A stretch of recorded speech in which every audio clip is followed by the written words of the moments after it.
Okay, it's a way to kill 2.5 hours maybe in the middle of the summer? I got a better way. The next picture. Okay, let's see this. The most popular monster the movies have ever depicted is Dracula. There have been more pictures about Dracula than any other monster. In the latest version now, Dracula is played as a romantic figure, not as a ghoul, by Frank Langella. His Dracula on Broadway was a big hit and also a heartthrob. Langella is just as appealing now on the big screen. In the movie, at least one woman wants to have her blood sucked by Dracula as he comes creeping down the wall outside her bedroom.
A terrific scene. The story, however, is fairly traditional. There is a Professor Van Helsing, played by Laurence Olivier, and he immediately suspects that Frank Langella is indeed a vampire.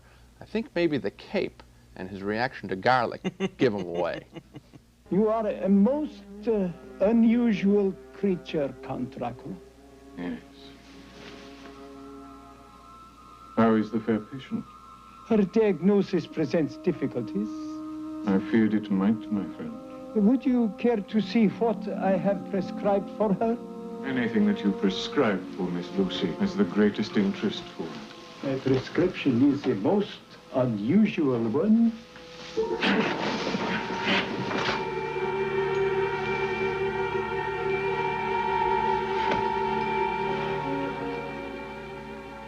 You are a wise man, Professor. For one who has not lived even a single lifetime. You flatter me, But Count. not wise enough to return to Holland at once, now that you have learned what you have learned. I prefer to remain. In the past 500 years, Professor, those who have crossed my path have all died, and some not pleasantly. Come here.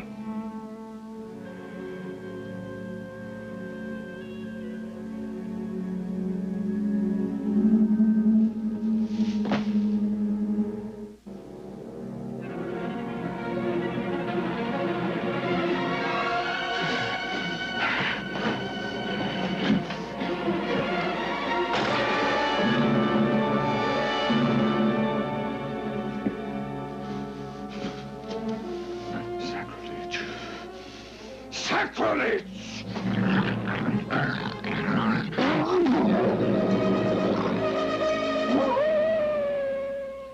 Now, that's just the kind of pet some of you might be looking for, something unusual for the kids when they're bad.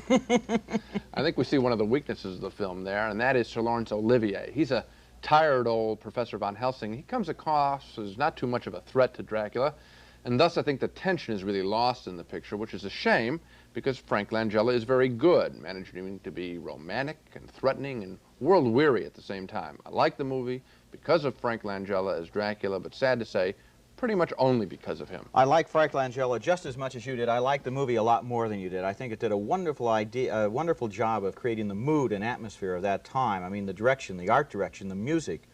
You really felt what it was like to be that kind of a creature. The scene, for example, that we showed just a moment ago, one of the best single clips I think we've ever had on the program. It shows him creeping down the side of the castle wall, the mist, the clouds behind him. That's wonderfully evocative. Yeah, evocative and not shocking. I mean, I think that we ought to stress that this picture is not out like a lot of the Dracula pictures of the 70s with Christopher Lee, just to surprise you when he's going to jump somebody in the neck. This picture has a moody quality to it, which I can't deny is well done. I mean, I did like the film. I think what they're going for here, and the director, by the way, was John Badham, who made Saturday Night Fever, which is a totally different kind of movie, but in both pictures he's really in control of the look and feeling. And here what he was going for, I think, was the style of Dracula, rather than the scares and jumping out from behind gravestones and so forth. The inside quality of Dracula, what it would be like to be 500 years old. Yeah, it's not so... Yeah, that's right. Instead of making you frightened all the time, that moment, for example, when his head appears upside down on the window, that's not scary, but it's creepy. Yeah, threatening. Yeah, so Dracula didn't scare me. Here's another picture that didn't scare me. It's okay Dracula didn't. It's not okay that this one didn't. You might remember, Gene, earlier on the program, we reviewed Prophecy, which is about Indians in the Northeast being threatened by terrible monsters. Well, now I got a new one for you. It's called Nightwing, and it's about Indians in the Southwest being threatened by terrible monsters. Now, this time, though, instead of looking like Godzilla, the monsters are plague-ridden vampire bats. And once again, we get the obligatory scene of the grim-faced scientist telling the local Indian leader that the worst is still to come. What animal can turn circles in the air around a fly?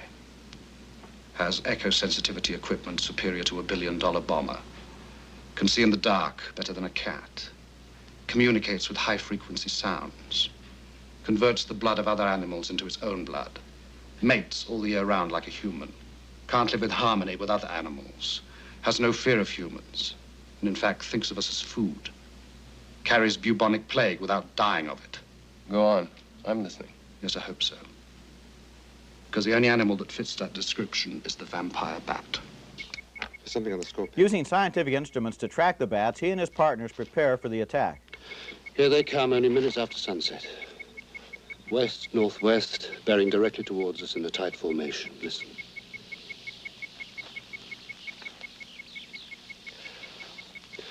Right. You hold that pole.